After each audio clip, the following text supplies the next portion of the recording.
Joining us now to talk about all of it is my colleague from the NFL Media Group who first noticed Colin Kaepernick sitting during the national anthem in a preseason game in 2016. My buddy, Steve Wyche. How are you, Steve? I'm great, Rich. How are you doing, man? I'm doing fine. Were you on that? You were on that video conference, right, on Friday, for league employees. Can you walk everybody through what you were willing to share from that? Yeah, I mean, myself and MJ Acosta actually moderated the panel. Okay, then. So we were really kind of the drivers of some of the discussion. There were three panelists there. There were three panelists, experts in different forms of race and society and things like this. So without giving away too much, because it was an in-house meeting, Roger Goodell came on and addressed all the employees on the call. And he stated, the league was going to do certain things, this and that. And he came back and told us that he would be dropping the video that we now saw a little bit later in the day and what that meant. But he did not disclose some of the things in there, such as, they support, Black Lives Matter. They addressed everything that the players had addressed in their video. But, Rich, this meeting was like nothing I'd ever experienced in terms of it very much resembled what's going on in the streets. It was young people, the young employees of the NFL, telling a lot of their pain, addressing on how they felt neglected by the NFL in-house as employees. And they were speaking directly to the commissioner and all of the executives on the call. I mean, it was, I'm 54 years old now, and I'm looking back at myself saying, man, I was 25 where I have the stones to speak to the big boss like these people did. It was jarring, it was moving, it was inspirational, and trust me, it got the attention of a lot of people, not just me, but the shot callers in the NFL, the NFL Network, and NFL Films. And, I think by the time that call ended, 90 minutes or 2 hours later, I don't think I got up out of the chair I was sitting in for 30 minutes. No kidding. Rich, I was exhausted. I was inspired. It was like, what are we about to see here? Because you have this sense of, is something really going to happen? Like, you feel like something may really happen. Like, so many times in American history when we've had flashpoints like this. Think back to 2016, the year the Cap sat down for the national anthem. Well, preceding that were the shooting deaths of so many black men, unarmed black men by police. It was very similar. There were people in the streets, not as loud as here, but it went away. And now we're back here. And that cycle's happened so many times in American history. But from what I'm seeing, when I got off that call, I'm like, something may actually freaking happen. And it was really, I mean, in terms of the NFL, you could see that this was not something that was done by giving owners a heads up. This was like Roger Goodell and the NFL taking care of its own house. And that's something a lot of times we don't see, Rich. You and I both know this. A lot of things are done for the approval of 32 owners. How can we pacify all 32? Or at least a majority of them. This was, how can we pacify the people who work for this organization? Not pacify, but address the people who work for this organization before we even start spreading our wings. So it's the first time, I think, some real housekeeping took place as to where the needle might actually be moved. Steve Wyche, my colleague from the NFL Media Group here on the Rich Eisen Show. So have you spoken to any players over the weekend to see how the commissioner's video landed, Steve? I have, and I will say the majority of it is still like, let's wait and see. But I think for some of them, hearing him say, the NFL would not exist without its black players. Yeah, it may seem obvious, but for it to come from his lips, when in so many previous years, including in the previous weeks, they didn't hear this. They were like, okay, let's see. I still think there is, judging the people I spoke to, this hidden fear, hopelessness that their own particular owners may come in and squat on things. And that's where I think the next layer of this is going to be. Because we haven't heard from too many owners. We've heard from Jed York. We've seen statements, but we haven't heard anything since Roger Goodell said what he said. And so I think a lot of these teams, like, okay, Roger Goodell said this, but my owner has told me to toe the line. And so if I go out and do something that goes against this, what could be the potential backlash? Because let's not forget, Colin Kaepernick does not have a job. And everybody in the NFL has seen that, recognized it, and knows it for taking his stance. I think the players feel emboldened, but I do think there's also that little bit of fear that because we do not have guaranteed contracts, like NBA players, that there could also be some type of repercussion. So what is the deal with Kaepernick? Do you think that this does, and I'll ask this of Peter King later on, do you think that this does lead to a team being able to feel comfortable with whatever, I guess, Joe Lockhart put into a piece for CNN a couple weeks ago, talking about his tenure with the NFL, that some teams might be concerned about a financial and or season ticket base holder backlash when we're seeing what's happening in the streets now, and we're seeing how it wasn't about the anthem, never was, and not about the flag, never was. It was about bringing attention to what clearly has a lot of people's attention in a manner that we've never seen before, like that video from Commissioner Roger Goodell. I mean, any possibility that Kaepernick does get a gig now? I think there's a possibility to Rich. If you're Colin Kaepernick, and let's just say some team, let's just say the New York Jets call you and say, Cap, we want to bring you in. Wouldn't it feel patronizing? You've had 3 years to already do this. And now there's this uproar like, now let's make our move for Cap, who hasn't had an opportunity to play for 3 seasons. So I would think if I'm him, I'm looking at this cynically. And he's looked at a lot of things cynically. We saw that last year with the workout in Atlanta where he didn't trust a lot of the things that the NFL was trying to do for him. So maybe a team reaches out. Is it genuine, though? Is it just something to show a gesture? I think those are legitimate questions anyone would have to ask, because all of these teams know that Cap was better than a lot of people that have come through the NFL in those 3 seasons, and they did not give him a chance. But now that there's this seeming sea change in the country and in the NFL, then now you reach out to him. I just really don't know, and I don't know if he would be interested right now, because again, it does seem very patronizing if a team would step out. But maybe if he still wants to play, maybe he'll say, "What the hell, patronizing or not, I'm going to go show I can do this." Yeah, because at some point, when would the right time be, ever? If not, I guess again, you tell me, because I as you know, talking to you off air and on air, and I'm loath to make a statement, about what someone should do. I'm the 50-year-old, soon to be 51-year-old white Jewish guy, who's never been profiled behind the wheel of a car, et cetera, so on and so forth. So at some point, though, shouldn't he be back in the NFL? He should. He's good enough. That point should have been 2017.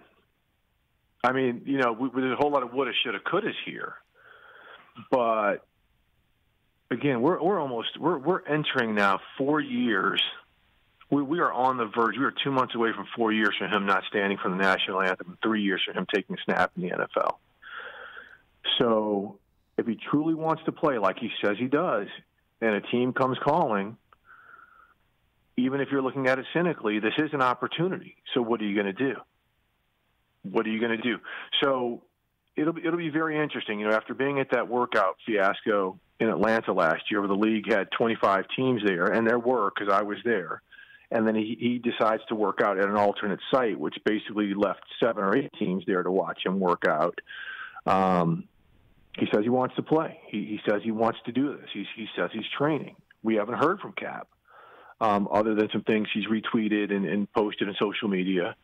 But I honestly don't know where his head is, and I don't know what a team would do right now. We see that almost all these teams have got their quarterback roster set. Cam Newton doesn't have a job right now. So are you going to sign Cap over Cam?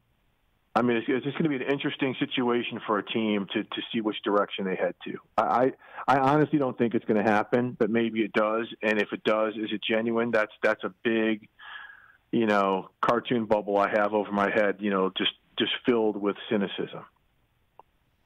Steve Wyche here on the Rich Eisen Show. When you saw him sitting from the press box, that was in Santa Clara, right? You're sitting in the press box in Santa Clara. You're looking down, national anthem. You see number 7 taking a seat. You went up to him after the game. What did he say to you when you asked him?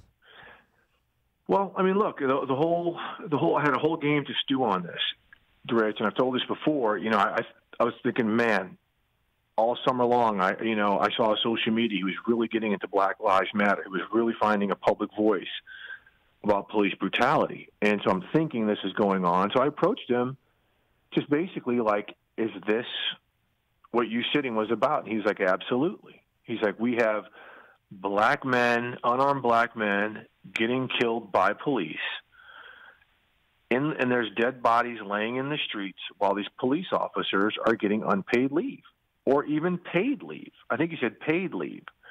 So it's the same thing. The same thing Cap said in 2016 is the same thing we're saying right now. That's the same message. Nothing has changed except for the years. And it came at a time in an election cycle. Same scenario. And it's almost like you sit back like he told us. Here we are again. But it seems, Rich, I think, because we didn't hear this outburst for Ahmaud Arbery earlier this summer or Breonna Taylor, but I think so many people, because of the COVID, we're home, we have no distraction, and seeing George Floyd call out for his mother while this police officer has his knee on his neck, looking at the sky like he's imagining sunsets in Jamaica, struck a chord that, wow, this is real. This really does happen. We know we've heard people say, but it really does happen. And that's why I think we're seeing so many white people and Latino people and Native people and Asian people protest and cry out, whereas before a lot of those voices and advocates were not there. So again, it feels like something is different. We'll see if anything changes, but it feels like there really is a movement, taking hold. A few more minutes left with Steve Wyche, my colleague from NFL Network and NFL Media Group here on the Rich Eisen Show. So what does change look like if, Kaepernick, I guess, as you say, would be viewed, him being offered a gig could be viewed by him and so many others as a platitude, just as just an empty gesture based on the history. So then what is being about it, the step-by-step being about it that we talked about, Drew Brees actually using his platform to stop, and what he was hoping for, cold, the politicizing of what we absolutely feel is going to happen coming up this fall, should there be national anthems shown, because there won't be any fans potentially. That's, I guess, for another day down the road. What happens? What's the change? Is when will be players be given the platform to protest, and all 32 owners will be like, sure, including, you mentioned the Jets. I mean, the Jets are owned by the current ambassador to the UK for this current administration. I mean, let's be honest here. there are going to be some owners that may not see the situation in the manner in which Drew Brees now sees it and the commissioner now sees it. What does change look like, Steve? Well, it's to me, I think it's going to come in a variety of forms. Sure, there may be public change, such as some owners allowing players to take a knee, fan dissatisfaction be damned. Other owners are not going to like it. They know their markets. But it also could come more subtly. Besides the league, the leagues put money into a lot of things, right?